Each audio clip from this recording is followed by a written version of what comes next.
How's it going, YouTube pipe community?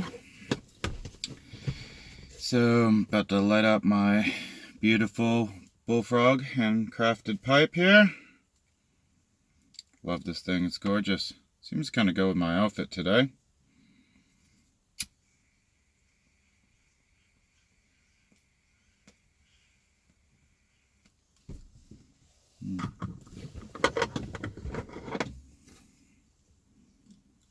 I'll tell you what I'm smoking in a minute.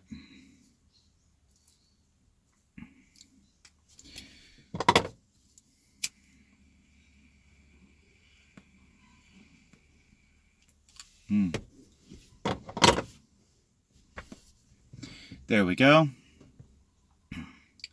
So what I'm smoking is vintage Syrian. And I'm sure you're well aware that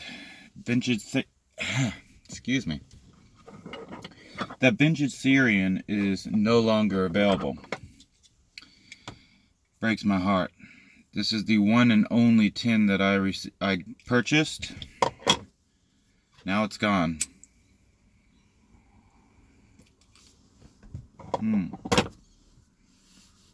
I have about an ounce left. And yeah, when it's gone, it's gone. So, but, oh, it's beautiful.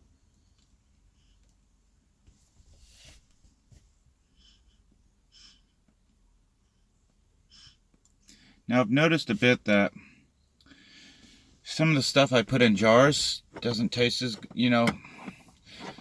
doesn't taste as good after it's been in the jar for a while.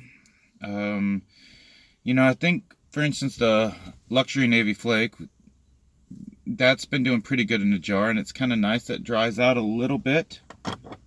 And the flavor gets a little better, but I've seen a lot of other stuff like this one here. Seems like a lot of my English is, when I get them right out of the tin, they're like, boom, they pop. They're like pirate cake right out of the tin. Like, oh, you can... First time I opened a tin of pirate cake, I couldn't believe how strong the smell was. And I'm thinking to myself, there's no way I could even smoke this. It's too much. And granted, I was wrong. I absolutely love pirate cake. But, yeah, when it comes to vintage Syrian, beautiful. The first time I smoked it, I believe I even put on Facebook, I am in flavor country. It is gorgeous. But it seems to lose it a little bit. Maybe the seals on my jars are not as good. I do have it in a double seal jar, like a regular canning jar, a ball type mason jar. But yeah, it's just, I don't know. I feel like it dries out a bit, and I feel like it just doesn't keep its vibrance and freshness. Give me some comments if you guys have any thoughts on that. Trying to get this thing good and lit.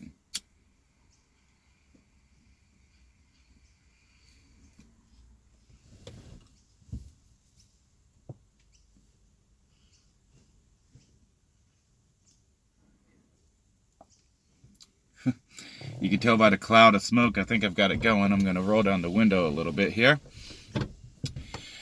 Alright, I had something on my mind today, and feel free to mention anything in the comments if you'd like. So, I was raised Christian, Pentecostal church to be particular about it, and really fell away from it for a while. I moved to a little hippie town, Colorado, and felt like everybody there is quite secular, and I felt like, I just lost the belief in God and Jesus and all that. And then I made a 360 in the way that first of all, I used to get really into conspiracy theory stuff. And I still do a little bit, but not as much. I'm not as convinced anymore. And, that everything's a conspiracy.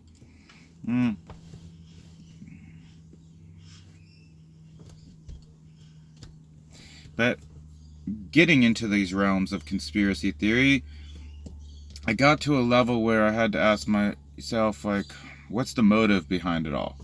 why, like, where's all this conspiracy coming from, And is it just money and just power?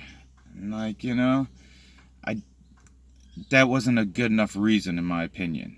And it finally got to a level where I do believe that there's a bit of a satanic type, you know,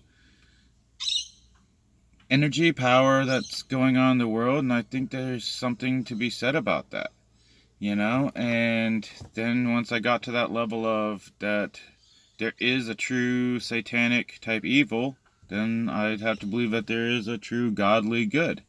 And that's what led me back to Christianity, honestly. Plus also becoming a father and a husband did something to that as well. I started realizing that all these rules that are in the Bible, and I can't say for every single one because there are some pretty wild rules in there, but when I got to seeing a lot of these rules, they're there for a reason, like for instance, not having sex before you're married. Okay, might sound arbitrary, might sound like, oh, you're just, God's being mean to us. But no, it's like, I used to have a lot of sex when I was a young single man, with a variety of different women. And I don't think in the long run it really made me happy. And I think it put me at a lot of different risk, and also gave me a bit of a bad reputation.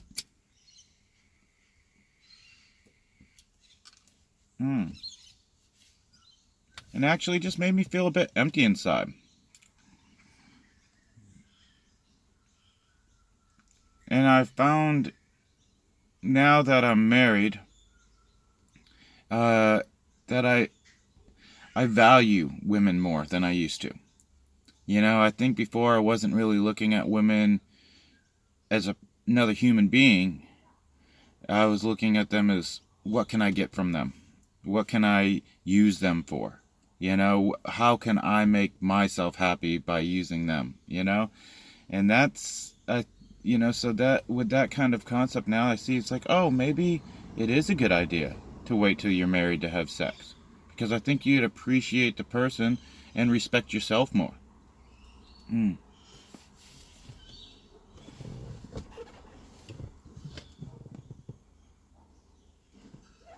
And I can see that a lot of these values that I was raised as a kid, I want to pass these on to my children. And I don't, and I listen to a fair bit of Jordan Peterson, and I think he makes a really good point about the meaning of life is not to be happy. I think more you need to find purpose and meaning in your life to help get you through the inevitable times, tough word, that you will be unhappy. Unhappiness happens to everybody. You're always going to have some time in your life where you're going to be sad. And if you think the meaning of life is just about being happy, then you're going to be crushed when you're unhappy. I think more the meaning of life is to have meaning, to have responsibility, to have purpose, so it can get you through the unhappy times of your life.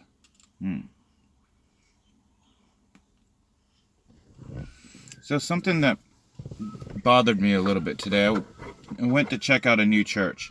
Now, as a little background, I was raised in more of a small, close-knit group church, and we were Pentecostal, as said, and, some of the speaking in tongues and jumping around the aisles and so on, holiness churches, as I've heard people refer to them as.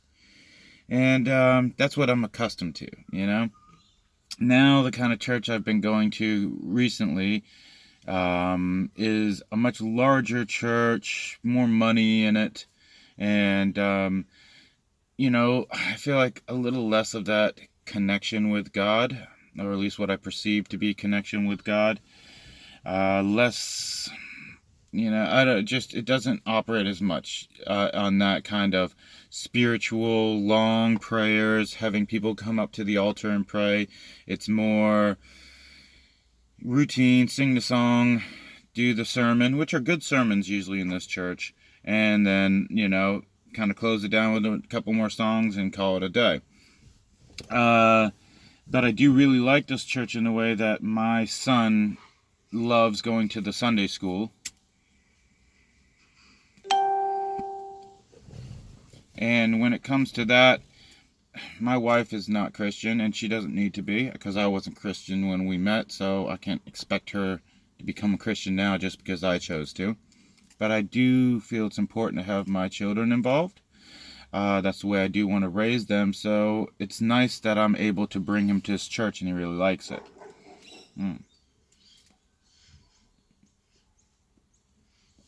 Now, the new church that I went to, by the way, I'm going to show you this kookaburra that's out here in the yard.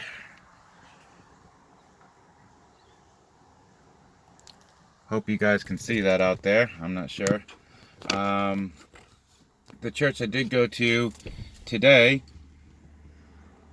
is even a little bit, it wasn't as big, but it did seem more money involved. And this is something I really dislike in churches, when they seem very financially focused. Now, I understand the area in Australia where I live, most places in Australia, property is very expensive. And we all got to pay our bills. And I understand a church wanting money to pay bills and to continue doing all the activities and providing all the services that they do for the church. But the thing I really dislike the most about this is, the church A, the one I've been going to, yes, they ask for money, but they're pretty standoffish about it. They're pretty chilled. They, hey, this is for people who call this place home. If you're new to this church, don't worry about it. This is not for you. And very rarely do they push for money. This particular church, Church B, that I went to today, they were much more into almost manipulation to get the money, in the ways of, oh, well, don't be connected to your wealth. Oh, you shouldn't worry about your wealth, so give it to us. How does that work, really, in my mind? I don't like it.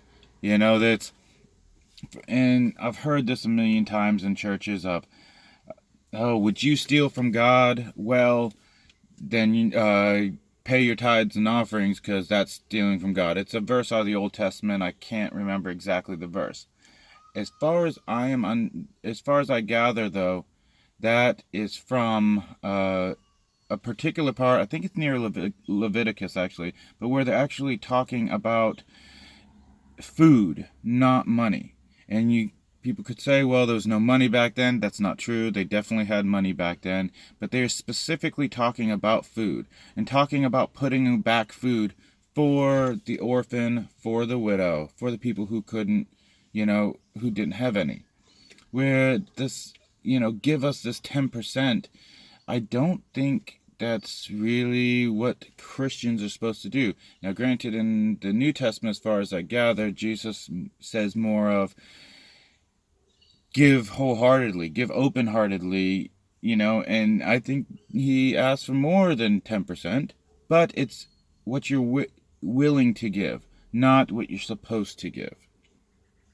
And I just also feel that you can give money to charities and other things. You don't have to just give it to this church. I feel that church is supposed to be a gathering of people talking about God and being involved with God and being involved with each other. It doesn't have to be a building. It doesn't have to be the congregation. And I could be wrong, and feel free to argue with me if you want. And I know this has little to nothing to do with pipe smoking, but this is what I wanted to talk about. So, yeah, this kind of bothered me about the money aspect in church. And I think it bothers a lot of people. And I think it gives people a lot of a bad taste in their mouths about church. And I don't think I don't need a big screen TV in my church to help me, sing along to the songs. I don't need it. Print out a piece of paper and we can all sing it. It's unnecessary. You know, it's just all these, like, it's become such a big production with flashing lights and screens and, you know, decorative things and all that. And I don't need all the glitz and glamour, honestly. I feel like I just need more of the solid group. And I would like to, there is another church that I was going to that I felt was more of a tightly knit group, but the problem with that is they really didn't have much of something for the children. And to me, I would rather sacrifice a bit of my enjoyment and my experience to make sure that my child gets involved. So that was just a bit of a church rant. So yeah, feel free to make any comments you'd like. You know, if I'm wrong, feel free to let me know I'm wrong. If I'm right, feel free to let me know I'm right. If you got an opinion, jump in. But yeah, I just had a few minutes and I wanted to express this. I've noticed with this vintage Syrian, by the way, as I said, it's losing its flavor. I might need to try to rehydrate it a little bit more or something to get that flavor back in, because when I first started smoking it, it's absolutely gorgeous. And I'm trying to hold on to it because I don't want it to go away.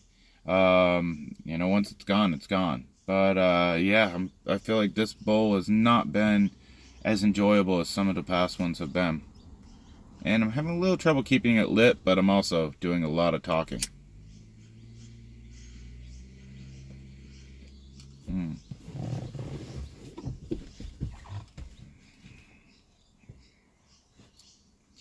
Well, everybody, thanks for listening. I hope you guys are doing well. God bless you. And I'll be talking to you again soon.